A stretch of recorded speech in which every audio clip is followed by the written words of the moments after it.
Salut à tous, j'espère que vous allez bien. On se retrouve pour le quatrième épisode, non le cinquième, c'est pas la bonne vidéo, parce que je suis en train de la tourner tout simplement. Donc cinquième épisode de Masterway, de la volatilité.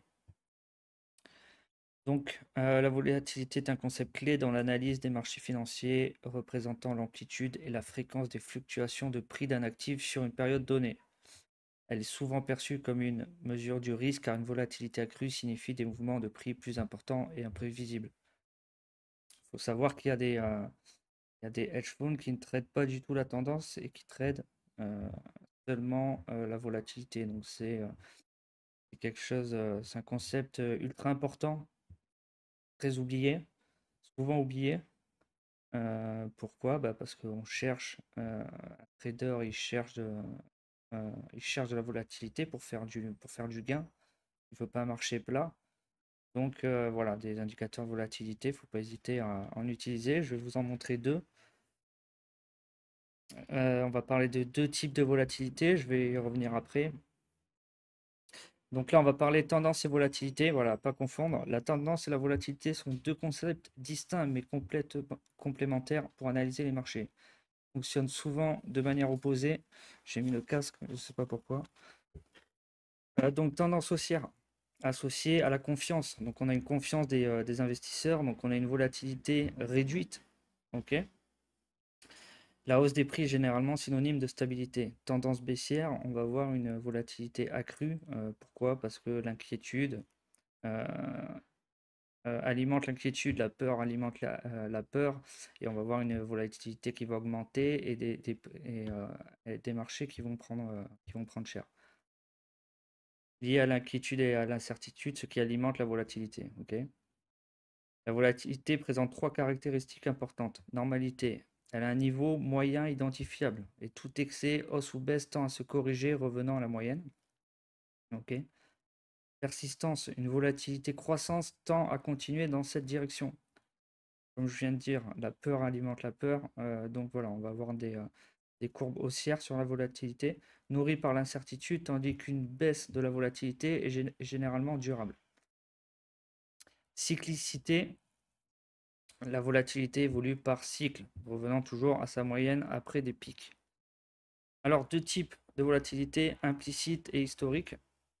Donc l'implicite, c'est une volatilité qui va anticiper les mouvements, la volatilité future, d'accord, est une mesure anticipative qui reflète les attentes des participants du marché quant aux fluctuations futures d'un actif, généralement dérivées des prix des options. Donc pourquoi? Alors c'est un calcul fait sur, on va prendre par exemple, on a le VIX sur le CBOE, sur le SP500. Pourquoi c'est un calcul fait sur les options? Alors c'est un calcul assez difficile hein, que je ne pourrais pas vous dire. Mais en gros, les options, ça sert de couverture pour les hedges, les fonds. Euh, car il vaut mieux vendre des options que short un marché de contrat à terme. Ok, quand on a peur, euh, quand on est en période d'incertitude, c'est beaucoup moins risqué. Donc en fait, on anticipe la volatilité future grâce à des calculs sur les options qui sont tradées sur le SP500. Plus la volatilité implicite est élevée, plus les investisseurs prévoient une forte variation du prix de l'actif sous-jacent. Elle ne prédit pas nécessairement dans quelle direction le marché va évoluer, haussier ou baissier, mais indique que les mouvements importants sont attendus.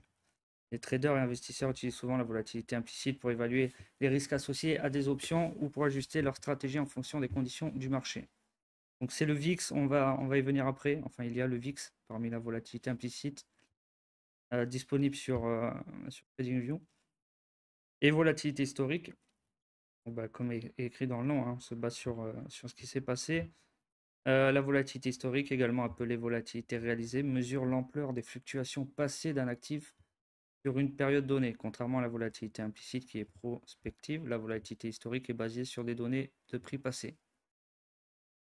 Elle est calculée en analysant les écarts types des variations de prix sur une certaine période, offrant un aperçu de la manière dont le marché a réagi à différents événements.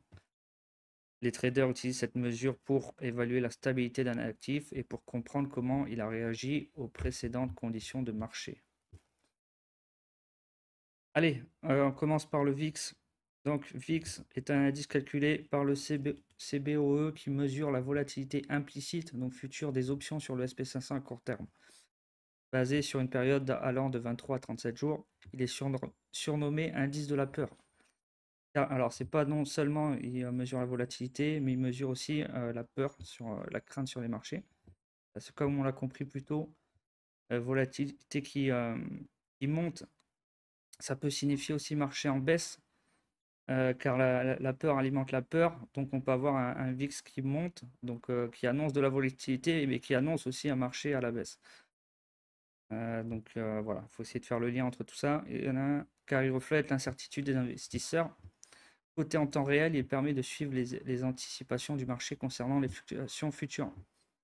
En termes de niveau, donc vous avez les niveaux 15, 20, 25, 30. Inférieur à 15 indique des marchés calmes, de 15 à 20, légère augmentation de la volatilité, souvent due à des couvertures de risque. Supérieur à 20 signale une inquiétude grandissante des opérateurs. Au-delà de 30, cela traduit des scénarios de crise plus profondes avec des investisseurs en situation de doute et de nervosité. Le VIX est utilisé non seulement pour lire la volatilité du marché, mais aussi avec des moyennes mobiles. Vous pouvez mettre une moyenne mobile 8 et 21 par exemple, pour essayer d'anticiper des croisements de prix. Là, je les ai mis ici. Pour anticiper les tendances à court terme, les traders utilisent également des produits dérivés basés sur le VIX, options et futurs, pour spéculer ou couvrir leur portefeuille contre les mouvements de marché. Alors, on va jeter un œil au VIX. D'ailleurs, cette vidéo, on est en train de croiser ici. On arrive sur les niveaux des 20. Donc voilà, au-dessus de 20, on va avoir de l'inquiétude. Qu'est-ce que je pourrais vous montrer sur le VIX? Donc là, il y a les deux moyennes mobiles. Hein. On peut jouer les croisements ici. Ok. Aujourd'hui, c'est intéressant hein, en plus parce que ceux qui suivent mes vidéos matinales, là, il y a ce croisement. Hier, je vous ai parlé. C'était celui-là. De ce niveau-là qui m'intéresserait sur le SP500. Le VWAP statique. Ici, on reprend l'équilibre du mois dernier. Donc, avec là, le VIX qui croît, ça peut être intéressant. Alors, il fallait prendre les niveaux ici, il fallait prendre les pullbacks. Mais en tout cas, il y a un retour dans l'équilibre, donc ça peut être intéressant de short. On est en train de quitter ce range. On a eu des chiffres à l'emploi là à l'instant, plus haut que prévu. Donc ça réagit plutôt bien pour l'instant, mais c'est pas non plus la folie. Je l'ai suivi hein, en direct, c'est pas. Voilà, on a eu les chiffres, on était là, donc on a à peine récupéré. Les marchés sont très calmes. Un peu de volatilité pour le coup. Bah, regardez là, les bandes de Bollinger, on y viendra après sur les bandes. Donc voilà, je ne vais pas m'égarer. Donc VIX, hein, vous pouvez mettre vos niveaux ici. Et vous pouvez voir le sentiment sur le marché. Hein. Là, on voit qu'on est très proche hein, du niveau 20, c'est pas pour rien. On a le croisement ici des moyennes mobiles. On voit ici qu'on récupère un équilibre, là, comme je vous l'ai montré sur le SP500. Donc attention, peut-être va falloir commencer à short le marché. Mais voilà, on s'emballe pas trop vite, mais on commence à avoir les premiers indicateurs. Là, c'est en train de récupérer. C'est peut-être les chiffres à l'emploi qui sont bons. Donc très bon même les chiffres à l'emploi sortis aujourd'hui. La volatilité implicite qui a baissé, mais c'est un très bon indicateur à regarder avant d'ouvrir vos graphiques. Je le regarde toujours à l'open, de voir où on en est. Donc à suivre là ce croisement de moyenne mobile sur le VIX, ce niveau 20, et ces niveaux sur le SP500 intéressants à short. Ensuite, est-ce que je vous ai tout expliqué? Ouais, on a vu les niveaux, les moyennes mobiles. Ok, c'est good.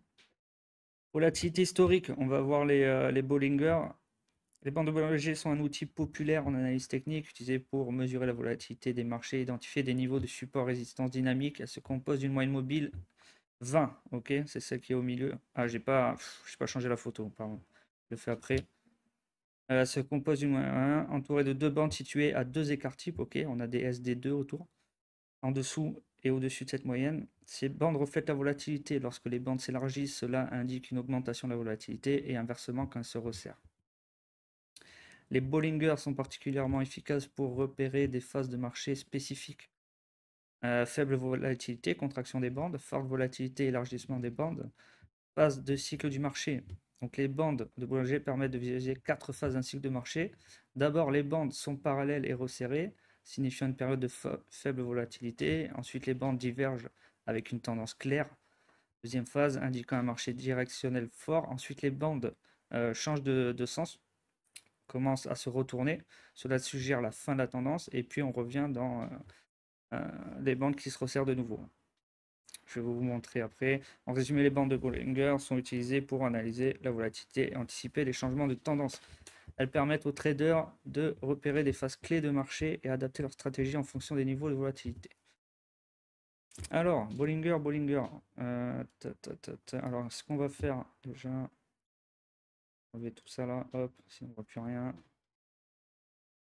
Il y a ça aussi. Alors, cet indicateur, c'est Bollinger, bande machin ici, là. Ok, si vous le voulez. C'est un petit plus. Ça vous aide sur une période de temps de voir le pic de volatilité que vous avez eu, ok, le plus haut et le plus bas. Et ça vous permet de voir si ce resserrement de bande, par exemple ici, est énorme. Ok, si historiquement c'est un gros resserrement ou non. Ici, on voit que lui est beaucoup plus important que lui. Donc c'est pas mal pour juger. Voilà, lui c'est le plus gros qu'on a eu ici, qu'on a eu. On voit ici depuis janvier, ok, on sait que ce niveau de resserrement, c'est le plus bas qu'on ait eu. Donc si on a un niveau de resserrement qui revient ici, voilà, il faut être prêt à trader derrière en fait. D'où l'intérêt de la... Moi je le vois comme ça, en tout cas les Bollinger m'intéressent. Voilà, quand elles se contractent, je vais chercher, je vais me préparer, je vais analyser, je vais me préparer à prendre le trade pour choper le mouvement derrière, ok. Donc finalement, elle m'intéresse quand elles sont en faible volatilité parce qu'une fois que c'est parti, bon, c'est parti. Mais nous, on veut le début du mouvement. Donc on suit de près, comme là, hein. C'est intéressant sur le P500. Tiens, on va voir historiquement ça. On est assez bas là, hein. On est pas mal. C'est quoi ça depuis septembre? Ouais, c'est sur un mois. Des niveaux, ouais, des niveaux pas mal ici, là. Donc ils se mettent bien droite. On va voir si on va chercher le haut des bandes. Ça serait en plus le haut de mon. Je sais pas avec les chiffres de l'emploi qui viennent de sortir, mais ça réagit pas super bien, je trouve. Donc est-ce qu'on n'irait pas chercher ma VWAP statique là pour short? Je vais peut-être le faire aujourd'hui, on va voir.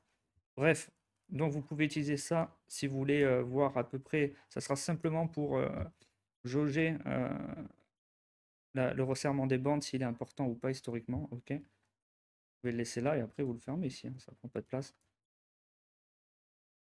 Qu'est-ce qu'on voulait voir? Donc on a les cycles, on va voir ça plutôt en 1 heure, on va prendre celui-là, allez hop.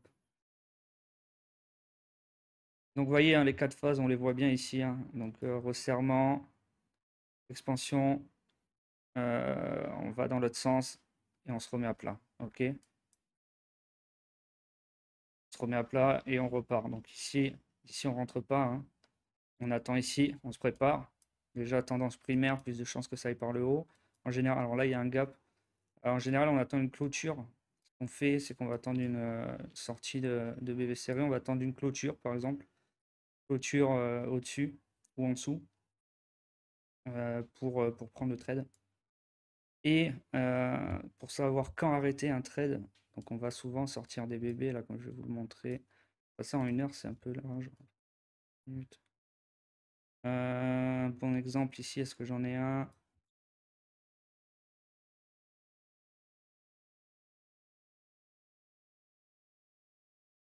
Tac, voilà, pour sortir du trade ici, on est en dehors des bandes, on attend une configuration à l'intérieur, qu'on rentre à nouveau à l'intérieur des bandes, mais on ne sort pas du trade tant qu'on est en dehors des bandes, ok? Faut pas faire cette erreur, là on repart par exemple. Ici pareil, hein, en low time frame, il y a des bébés très serrés. Ici aussi, je vais pas descendre, mais ça va me ramener, ça va ramener là-bas. Mais voilà, là on a le mouvement, on a une nouvelle phase, on vient reprendre là certainement le haut de la BB, ça doit être du M5, M15. On repart ici, on est en dehors des bandes. D'où la fractalité, les gars. Toujours, je vous dis, hop, vous voyez ici, j'ai tout mes time frames. Ici, je passe en 15, 10, 5, 3, 1, 30 secondes pour bien suivre les mouvements. Et ici, j'ai mes time frames au-dessus. Donc voilà, pareil, là, vous restez dedans. Là, il y a pas de clôture. On revient, mais il n'y a pas de clôture. On reste dedans. On est dehors, on est dehors. Première clôture quasi à l'intérieur. Et au pire, bon, vous attendez celle-là, c'est pareil. Voilà, vous fermez ici. Autant reprendre. Après, si ça repart, si vous avez des nouvelles configs, reprendre le trade derrière. Mais ça sert à rien de rester trop longtemps. Et les bébés, c'est pas mal pour savoir quand clôturer. Vous attendez voilà, une clôture là, 30 minutes à l'intérieur des bébés et vous arrêtez ou vous faites une sortie partielle de votre trade. Euh,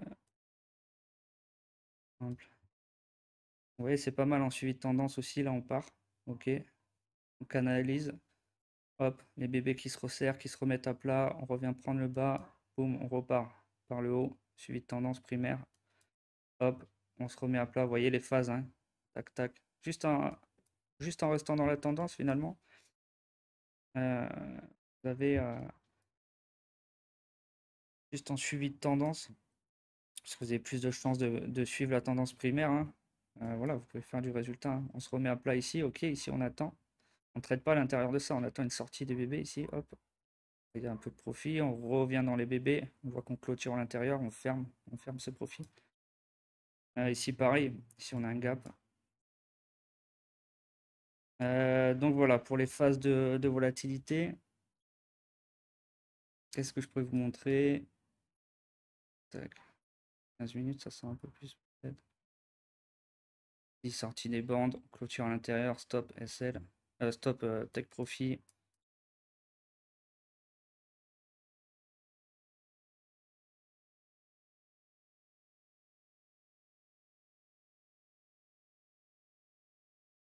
Donc très important à suivre, hein, en résumé, les bébés, moi j'aime beaucoup.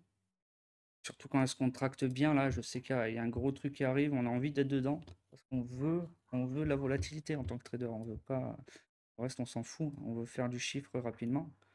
Enfin du chiffre, on veut faire des gros mouvements rapidement, attention, hein. On va faire du chiffre rapidement, mais on veut de la volatilité, c'est tout ce qui nous intéresse. C'est pas de rester dans un trade pendant 15 ans, c'est pas vendre, c'est pas acheter le marché ici, voilà, et se faire chier là pendant des semaines.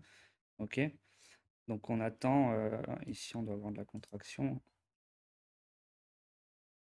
On sait qu'on a la contraction ici, historiquement, je sais pas si je l'ai en. Ici on en a une jolie en 1 heure. Qu'est-ce que ça donne? Ouais, là c'est pas sans plus. Mais bon, on l'a eu plusieurs fois. Après, elles sont bien, j'aime bien quand elles sont bien droites comme ça là. Elles sont bien droites, elles sont bien jolies. Peut-être tenter juste un short sur le haut des bébés là, ça peut être pas mal, hein, en suivi de tendance. On est en train de casser les plus bas là, donc à voir, est-ce qu'on va récupérer ou pas ce range. On l'avait vu ici, hein. Hop. C'est ça, c'est ce niveau qui m'intéresse. On a le POC aussi, on a l'équilibre, on a la statique. Ça serait le. On est en combien, tiens? On a 1 heure, ok, ouais. On reprend le bas de range. Je sais pas. À suivre en tout cas. Intéressant le SP500. Donc voilà, vous avez un indicateur VIX. Je pense il est gratuit, hein, même pour les petits profils. Il est intéressant à suivre, hein. Ça va être très intéressant. Croisement des moyennes mobiles, hein. J'ai la chance de tourner cette vidéo là. Le temps de ce croisement, on n'est pas loin des niveaux 20. Là, on récupère à peine, hein. Je pense que ça, c'est les chiffres de l'emploi. Sur l'emploi, c'est rassurant. Mais est-ce que ça va suffire? On va voir. Ça va être intéressant à suivre cette semaine. Vous avez OVX aussi pour le pétrole. Et ça, non, ça, c'est pas la volatilité. Ah, OVX, il faut que je refasse mes niveaux. Je vous les donnerai sur le Discord. N'hésitez pas à nous rejoindre sur Discord aussi, hein. Ceux qui voient cette vidéo, si vous voulez discuter avec nous, on fait des jeux. Il y a des profils à gagner. Euh, et voilà, il y a une super communauté. Bon, c'est tout pour cette vidéo. J'espère qu'elle vous a plu. On se retrouve la semaine prochaine pour la prochaine vidéo de Master Whale qui traitera des gaps, je crois, je suis pas sûr. Donc voilà, je vous souhaite à tous un excellent mercredi, une excellente semaine et vous dis à très bientôt. Ciao.